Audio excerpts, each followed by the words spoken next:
ನಮಸ್ಕಾರ ರಿವ್ಯೂ ಚಾನಲ್ಗೆ ಸ್ವಾಗತ. ನಾನು ಸೌಖ್ಯ ಗಾಂವ್ಕರ್. ಮುಖ್ಯಮಂತ್ರಿ ಸಿದ್ದರಾಮಯ್ಯನವರಿಗೆ ಕರ್ನಾಟಕ ಕಾಂಗ್ರೆಸ್ ಸರ್ಕಾರಕ್ಕೆ ಭಾರಿ ಮುಖಭಂಗವನ್ನು ತಂದಿಟ್ಟಿರುವಂಥ ಒಂದು ಬಿಗ್ ಡೆವಲಪ್ಮೆಂಟ್ ಆಗಿದೆ. ನ್ಯಾಯಮಂಡಳಿಯ ಆದೇಶವನ್ನು ಒಪ್ಪಿಕೊಂಡು ತಲೆ ಬಾಗ್ತಾರ ಮುಖ್ಯಮಂತ್ರಿಗಳು ಅಥವಾ ಈಗಲೂ ಹಠ ಮಾಡಿ ರಾಜ್ಯದ ಜನರ ಕೆಂಗಣ್ಣಿಗೆ ಗುರಿಯಾಗ್ತಾರ? ಸಿಕ್ಕಾಪಟ್ಟೆ ವಾದವನ್ನು ಮಂಡಿಸಿತ್ತು ಸರ್ಕಾರ. ಬಿಗ್ ಆಕ್ಷನ್ ಅನ್ನು ತಗೊಳ್ಳಲಾಗಿತ್ತು, ಅದು ಈಗ ಸ್ಕ್ರಾಪ್ ಆಗಿದೆ. ಏನು ಹಾಗಾದರೆ ವಿಚಾರ? ಎಲ್ಲ ಅಪ್ಡೇಟ್ಸ್ ಇರ್ತಾ ಹೋಗ್ತೀವಿ. ಮಿಸ್ ಮಾಡಿದೆ ನಮ್ಮ ಚಾನಲ್ನ ಸಬ್ಸ್ಕ್ರೈಬ್ ಮಾಡಿ, ನಿಮ್ಮ ಅಭಿಪ್ರಾಯ ಕಮೆಂಟ್ ಮಾಡಿ ತಿಳಿಸಿ. ಎಸ್ ವೀಕ್ಷಕರೇ, RCB ಕಾಲ್ ತುಳಿತ ಪ್ರಕರಣಕ್ಕೆ ಸಂಬಂಧಪಟ್ಟಂತೆ ಈಗ ಬಿಗ್ ಡೆವಲಪ್ಮೆಂಟ್ ಆಗ್ತಿರೋದು. ಸರ್ಕಾರಕ್ಕೆ ಕಡೆಗೂ ಇದು ಟೈಟ್ ಸ್ಲ್ಯಾಪ್. ಸರ್ಕಾರದ ತಪ್ಪನ್ನ ಮುಚ್ಚಿಕೊಳ್ಳೋಕೆ ಮತ್ತೊಬ್ಬರ ತಲೆದಂಡ ಮಾಡಿ ಇನ್ನೊಬ್ಬರ ತಲೆಗೆ ಕಟ್ಟಿ ಕೊನೆಗೆ ನಮ್ಮದೇನೂ ತಪ್ಪಿಲ್ಲ ಅಂತ ಸರ್ಕಾರ ಬಚಾವಾಗಿದ್ದಾಯಿತು. ಮೊದಲ ಹಂತದಲ್ಲಿ ಹೈಕೋರ್ಟ್ನಿಂದ ಚಾಟಿ ಏಟು ಬಿತ್ತು. ಅದು RCB ಮತ್ತು ಸಂಬಂಧಪಟ್ಟವ್ರ ಮೇಲೆ ಆಕ್ಷನ್ ತಗೊಂಡ್ರು. ಆದರೆ ಮುಖ್ಯಮಂತ್ರಿಗಳ ಮೌಖಿಕ ಆದೇಶ, ಪ್ರೆಸ್ ಮೀಟಲ್ಲಿ ಘೋಷಣೆ ಮೇರೆಗೆಲ್ಲ ಬಂಧಿಸಿದ್ದು ಹೆಂಗೆ? ತಕ್ಷಣ ಈ ಕೂಡಲೇ ಅವರನ್ನು ರಿಲೀಸ್ ಮಾಡಿ ಅಂತ ಜಾಮೀನು ಕೊಡುವ ಮೂಲಕ ಸರ್ಕಾರಕ್ಕೆ ಅದೊಂದು ಸ್ಲ್ಯಾಪ್ ಆಗಿತ್ತು. ಈಗ CAT central administrative tribunal IPS ಅಧಿಕಾರಿ ಸಸ್ಪೆನ್ಷನ್ ಆರ್ಡರ್ ಅನ್ನ ರದ್ದು ಮಾಡಿದೆ. ಅವರನ್ನ ಅಮಾನತು ಮಾಡಿದ ಸರ್ಕಾರದ ಆದೇಶವನ್ನ ರದ್ದು ಮಾಡಿ ಆದೇಶವನ್ನ ಹೊರಡಿಸಿದೆ ನ್ಯಾಯಮಂಡಳಿ. ಸರ್ಕಾರದ ಆದೇಶ ಪ್ರಶ್ನಿಸಿ ವಿಕಾಸ್ ಕುಮಾರ್ ಅವರು, IPS ಅಧಿಕಾರಿ ವಿಕಾಸ್ ಕುಮಾರ್ ಅವರು CAT ಮೊರೆ ಹೋಗಿದ್ರು. ಕಮಿಷನರ್ ದಯಾನಂದ್ ಅವರೇನು CAT ಮೊರೆ ಹೋಗಿರಲಿಲ್ಲ. ಆದರೆ ದಯಾನಂದ್ ಅವರ ಅಮಾನತನ್ನು ವಾಪಸ್ ಪಡೆಯುವಂತೆ ಸರ್ಕಾರಕ್ಕೆ ಸೂಚನೆಯನ್ನು ಕೊಟ್ಟಿದೆ. ನೋಡಿ, ಇಲ್ಲೂ ಕೂಡ ಮಿಸ್ಟೇಕ್ಸ್ ಆಗಿರೋದ್ರಿಂದ ನೀವಾಗಿ ವಾಪಸ್ ತಗೊಂಡ್ಬಿಡಿ ಅಂತ ಸೂಚನೆಯನ್ನು ಕೊಟ್ಟಿರೋದು. ಉಳಿದಂಥ ಅಧಿಕಾರಿಗಳ ವಿಚಾರದಲ್ಲೂ ಕೂಡ ನೀವೀಗ ಯೋಚಿಸಿ ಅಂತ. ಈಗ ಇವರು ಕಾನೂನು ಹೋರಾಟ ಮಾಡೋದಕ್ಕೆ ಮುಂದಾಗಿದ್ದಕ್ಕೆ ವಿಕಾಸ್ ಕುಮಾರ್ ಅವರು ಅವರ ಸಂಬಂಧಪಟ್ಟಂಥ ವಿಚಾರಣೆ ನಡೀತು. ಅವತ್ತೇ ಆಕ್ರೋಶ ಹೊರಹಾಕಿತ್ತು. ಅದು ಹೆಂಗೆ? ಯಾವುದೇ ವಿಚಾರಣೆಯನ್ನು ನಡೆಸದೆ ಈಗ ಒಬ್ಬರ ಮೇಲೆ ಆಕ್ಷನ್ ಆಗಬೇಕು ಅಂದರೆ ಒಂದು ಇನ್ವೆಸ್ಟಿಗೇಷನ್ ಆಗಬೇಕು, ಅದರ ಬಗ್ಗೆ ಒಂದು ರಿಪೋರ್ಟ್ ಬರಬೇಕು, ರಿಪೋರ್ಟು ಸರ್ಕಾರಕ್ಕೆ ಸಬ್ಮಿಟ್ ಆಗಬೇಕು, ಅದರ ಆಧಾರದಲ್ಲಿ ಕ್ರಮ ಕೈಗೊಳ್ಳಬೇಕು. ಆದರೆ ಘಟನೆ ನಡೆದ ತಕ್ಷಣ ಮುಖ್ಯಮಂತ್ರಿಗಳು ಪ್ರೆಸ್ ಮೀಟ್ ಕರೆದು ಪ್ರೆಸ್ ಮೀಟಲ್ಲೇನೆ ಇಂಥವ್ರನ್ನ ಸಸ್ಪೆಂಡ್ ಮಾಡಿ ಬಿಸಾಕ್ತೀನಿ ಅಂತ ಘೋಷಣೆ ಮಾಡ್ತಾರೆ. RCB ಇನ್ನೊಬ್ಬರು ಮತ್ತೊಬ್ಬರು ಯಾರ್ಯಾರನ್ನು ಅರೆಸ್ಟ್ ಮಾಡೋದಕ್ಕೆ ಪೊಲೀಸರಿಗೆ ಆರ್ಡರ್ ಕೊಡ್ತಾರೆ. ಅಂದರೆ ಅದು ಯಾವ ರೀತಿ ನ್ಯಾಯಸಮ್ಮತವಾಗುತ್ತೆ ಅನ್ನೋ ಪ್ರಶ್ನೆ ಎದ್ದಿತ್ತು. ನಾವು ಕೂಡ ಆ ರಿಪೋರ್ಟನ್ನು ಇಟ್ಟಿದ್ವಿ. CAT ಕೂಡ ಈಗ ಅದೇ ಆ್ಯಂಗಲಲ್ಲಿ ಚಾಟಿ ಬೀಸಿರೋದು, ತರಾಟೆಗೆ ತಗೊಂಡಿರೋದು ಮತ್ತು ಅಮಾನತು ಆದೇಶವನ್ನು ರದ್ದುಪಡಿಸಿರೋದು.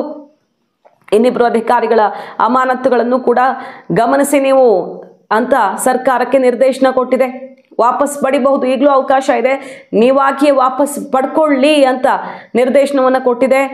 ಯಾಕಂದರೆ ಅವರಿಬ್ಬರು ಹೋಗಿರಲಿಲ್ಲ. ಹಾಗಾಗಿ CATನೇ ಕಾಳಜಿ ವಹಿಸಿ ಯಾರು ಕೋರ್ಟ್ಗೂ ಅಂದರೆ ನ್ಯಾಯಮಂಡಳಿಗೆ ಹೋಗಲಿಲ್ವಲ್ಲ, CAT ಮೊರೆ ಹೋಗಿರಲಿಲ್ವಲ್ಲ, ಅವರ ಬಗ್ಗೆ ಕೂಡ ಸರ್ಕಾರವೇ ಗಮನ ವಹಿಸಿ ಅಮಾನತು ಆದೇಶ ವಾಪಸ್ ತಗೊಳ್ಳಿ ಅಂತ ಹೇಳಿರೋದು. ಸೊ ಈಗ CAT ಆದೇಶವನ್ನು ಅನುಸರಿಸೋದಾದರೆ ಮುಖ್ಯಮಂತ್ರಿ ಸಿದ್ದರಾಮಯ್ಯನವರು ಅಮಾನತನ್ನ ವಾಪಸ್ ಪಡ್ಕೊಳ್ಬೇಕು. ಅದು ಸರ್ಕಾರಕ್ಕೆ ಬಹಳ ದೊಡ್ಡ ಸೆಟ್ ಬ್ಯಾಕ್ ಆಗುತ್ತೆ. ಈ ಕೇಸಲ್ಲಿ ತಪ್ಪು ಯಾರದ್ದು ಅಂತ ಬಂದಾಗ ಕಮಿಷನರ್ ಆಗಿದ್ದಂತಹ ದಯಾನಂದ್ ಅವರ ಸಸ್ಪೆನ್ಷನ್ನನ್ನು ಕೂಡ ಸರ್ಕಾರ ವಾಪಸ್ಸು ಪಡೆಯುತ್ತಾ ಅಥವಾ ಸಿದ್ದರಾಮಯ್ಯನವರು ಹಠ ಹಿಡಿದು ಬೇರೆ ಕಾನೂನಾತ್ಮಕ ದಾರಿಗಳನ್ನು ಹುಡುಕಾಡ್ತಾರಾ ಅನ್ನೋದನ್ನು ನೋಡಬೇಕು.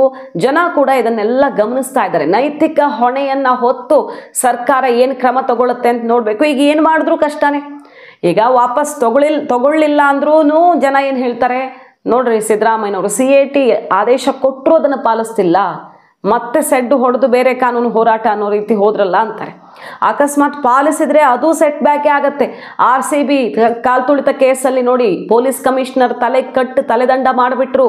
ಈಗ ಅಸಲಿ ಸತ್ಯ ಹೊರಗಡೆ ಬಂತು ಅಂತಾಗುತ್ತೆ. ಸೊ ಯಾವ ಕಡೆ ನಡೆದ್ರೂ ಕೂಡ ಸರ್ಕಾರಕ್ಕಂತೂ ಮುಜುಗರ, ಕಟ್ಟಿಟ್ಟ ಬುತ್ತಿ ಈ ಕೇಸ್ಗೆ ಸಂಬಂಧಪಟ್ಟಂತೆ.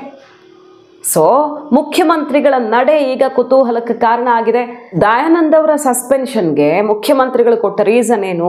ನನಗೆ ಕರೆಕ್ಟ್ ಟೈಮಲ್ಲಿ ಕಮ್ಯುನಿಕೇಷನ್ ಮಾಡಿಲ್ಲ, ಅಲ್ಲಿ ನೆಟ್ವರ್ಕು ಮತ್ತೊಂದು ಏನೇನೋ ಕಾರಣಗಳನ್ನು ಕೊಡ್ತಾರೆ. ವಾಕಿ ಟಾಕಿ ಯುಗದಲ್ಲಿ ವೈರ್ಲೆಸ್ ಕಮ್ಯುನಿಕೇಷನ್ ಇರೋವಾಗ, ರೇಡಿಯೋ ಸಿಗ್ನಲ್ಸ್ ಮೂಲಕ ಕಮ್ಯುನಿಕೇಷನ್ ಮಾಡೋಕೆ ಆಪ್ಷನ್ ಇರುವಾಗ, ಮತ್ತು ಸಿದ್ದರಾಮಯ್ಯನವರು ಒಬ್ಬರೇ ಇದ್ದ ಜಾಗ ಅಲ್ಲ, ಎಷ್ಟೆಲ್ಲ ಜನರಿತ್ತು, ಯಾರ್ಯಾರನ್ನೂ ಸಂಪರ್ಕ ಮಾಡೋಕ್ಕಾಗಲಿಲ್ವ ಪೊಲೀಸರು ಅನ್ನೋ ಪ್ರಶ್ನೆ ಸಹಜವಾಗಿ ಎದ್ದಿತ್ತು. ಈಗ ರೀಸನ್ ಕೊಟ್ಟಿದ್ದು ರಿಟರ್ನಲ್ಲಿ ಆಗಲ್ಲ ಇದನ್ನು ಆರ್ಗನೈಸ್ ಮಾಡೋಕೆ ಇಷ್ಟು ಶಾರ್ಟ್ ನೋಟಿಸಲ್ಲಿ ಅಂತ, ರಿಟರ್ನಲ್ಲಿ ಅವರು ರಿಜೆಕ್ಟ್ ಮಾಡಿಲ್ಲ ಅನ್ನೋ ಕಾರಣ ಕೊಡ್ಲಾಯ್ತು. ಆದರೆ ಆರೋಪ ಇದ್ದಿದ್ದೇನು ಸರ್ಕಾರದ ಮೇಲೆ? ಭದ್ರತೆಗೆ ಸಂಬಂಧಪಟ್ಟಂತೆ DCP ಇದನ್ನ ಗಮನಕ್ಕೆ ತಂದಿದ್ರು. ವಿಧಾನಸೌಧದ ಕಾರ್ಯಕ್ರಮದಿಂದ ಹಿಡಿದು ಗಮನಕ್ಕೆ ತರಲಾಗಿತ್ತು. ಮತ್ತೆ ಎರಡೆರಡು ಕಡೆ ಆಯೋಜನೆ ಮಾಡೋಕ್ಕಾಗಲ್ಲ, ಎರಡೆರಡು ಕಡೆ ಆಯೋಜನೆ ಮಾಡೋದಾದ್ರೆ ಪೋಸ್ಟ್ಪೋನ್ ಮಾಡಬೇಕಾಗತ್ತೆ ಅನ್ನೋ ಸಲಹೆ ಕೂಡ ಬಂದಿತ್ತು ಭದ್ರತಾ ವಿಭಾಗದ DCP ಇಂದ ಅನ್ನುವ ಪತ್ರನೂ ವೈರಲ್ ಆಗಿತ್ತು. ಸೊ ಇವ್ರು ಯಾಕೆ ರಿಟರ್ನಲ್ಲಿ ರಿಜೆಕ್ಟ್ ಮಾಡಿಲ್ಲ ಅಂದ್ರೆ ಆರೋಪ ಕೇಳಿ ಬಂದಿದ್ದು ಸರ್ಕಾರದ ಗಮನಕ್ಕೆ ತಂದಿದ್ದಾರೆ. ಕೊನೆಗೆ ಸರ್ಕಾರದ ಮಟ್ಟದಲ್ಲಿ ಯಾರೋ ಒಳಗೊಳಗೆ ಅಡ್ಜಸ್ಟ್ಮೆಂಟ್ ಮಾಡೋ ಅಥವಾ ತಮ್ಮ ಇಮೇಜ್ ಕಾರಣಕ್ಕಾಗಿಯೋ ಓಕೆ ಮಾಡಿಸಿರ್ತಾರೆ. ಎಲ್ಲ ಅಲ್ಲಲ್ಲೇ ಓಕೆ ಆಗಿದೆ, ಆ ಪತ್ರದಲ್ಲೇ ಇತ್ತಲ್ಲ, ಕಷ್ಟ ಇದನ್ನು ಮಾಡೋದು. ಆದಾಗಿಯೂ ಸರ್ಕಾರ ಹೇಳಿದ್ರೆ ಮಾಡ್ತೀವಿ ಅಂತ. ಅದು ವಿಧಾನಸೌಧದ್ದು ಮತ್ತು ಚಿನ್ನಸ್ವಾಮಿ ಸ್ಟೇಡಿಯಂದು ಬೇರೆ ಬೇರೆ ರೀತಿಯಲ್ಲಿ ತೋರಿಸ್ತಿರಬಹುದು. ಆದರೆ ಮುಖ್ಯಮಂತ್ರಿಗಳಿದ್ದ ಸ್ಟೇಜಲ್ಲೇ ಅನೌನ್ಸ್ಮೆಂಟ್ ಆಗಿಲ್ವಾ, ಇಲ್ಲಿ ಮುಗೀತು ಕಾರ್ಯಕ್ರಮ, ಅಲ್ಲಿಗೆ ಹೋಗಿ ಅಂತ. ಸೊ ಒಂದಕ್ಕೊಂದು ಎರಡೂ ಕಾರ್ಯಕ್ರಮ ಕಂಪ್ಲೀಟ್ಲಿ ಕನೆಕ್ಟೆಡ್ ಆಗಿತ್ತು. ಯಾರು ಅದು ನಮಗೆ ಸಂಬಂಧ ಇಲ್ಲ, ಇದು ನಮ್ಮ ಸಂಬಂಧ ಇಲ್ಲ ಅಂತ ಬಾಯಿ ಮಾತಿಗೆ ಹೇಳಬಹುದು ಅಷ್ಟೇ. ಮುಖ್ಯ ಕಾರ್ಯದರ್ಶಿಗಳು ಇದು ಗಮನಕ್ಕೆ ಬಂದಿದೆ, ಅವ್ರ ಗಮನಕ್ಕೆ ತಂದಿದೆ. DPAR ಕಾರ್ಯದರ್ಶಿ ಚಿನ್ನಸ್ವಾಮಿ ಸ್ಟೇಡಿಯಂಗೆ ಹೋಗೋದಕ್ಕೆ ಕರೆ ಕೊಟ್ಟಿದ್ದಾರೆ. DCM ಸಾಹೇಬರು ಕರೆ ಕೊಟ್ಟಿದ್ದಾರೆ. ಮುಖ್ಯಮಂತ್ರಿಗಳಿದ್ದ ಸ್ಟೇಜಿಂದ ಆ್ಯಂಕರ್ ಅನೌನ್ಸ್ಮೆಂಟ್ ಆಗಿದೆ. ಇಷ್ಟೆಲ್ಲ ಸಾಕ್ಷಿಗಳು, ವಿಡಿಯೋಗಳು ಎಲ್ಲ ಇದ್ದುಕೊಂಡು ಕೂಡ ಆ ಕಾರ್ಯಕ್ರಮಕ್ಕೂ ನಮಗೂ ಸಂಬಂಧನೇ ಇಲ್ಲ ಅಂತಾರೆ. ಆ ಕಾರ್ಯಕ್ರಮ ನಡೀತಿರೋದು ಗೊತ್ತಿದ್ದುಕೊಂಡು ಕೂಡ ಸುಮ್ಮನಿದ್ರೆ ಇವರು. ನಡೆದಾಗಿ ಜೀವ ಹೋದ ಮೇಲೆ ಕಡೆಗೆ ಪೊಲೀಸರು ರಿಟರ್ನ್ ರಿಪ್ಲೈ ಕೊಟ್ಟಿರಲಿಲ್ಲ, ರಿಜೆಕ್ಟ್ ಮಾಡಿರಲಿಲ್ಲ ಅಂತಾರಲ್ಲ. ಹಾಗಾದ್ರೆ ಕಾರ್ಯಕ್ರಮ ನಡೀತಿದ್ದಾಗ ಇವ್ರು ಏನು ಮಾಡ್ತಿದ್ರು? ಇಷ್ಟೆಲ್ಲ ಪ್ರಶ್ನೆಗಳು, ಸಾವಿರಾರು ಪ್ರಶ್ನೆಗಳು, ಜನಸಾಮಾನ್ಯರಿಗೆ ಅರ್ಥ ಆಗುವಂಥ ವಿಚಾರಗಳು ಕಣ್ಣಿಗೆ ಕಾಣಿಸ್ತಾ ಇದ್ವು. ಆದರೂ ಕೂಡ ಆ್ಯಕ್ಷನ್ ಯಾರದ್ದೋ ಮೇಲಾಯಿತು.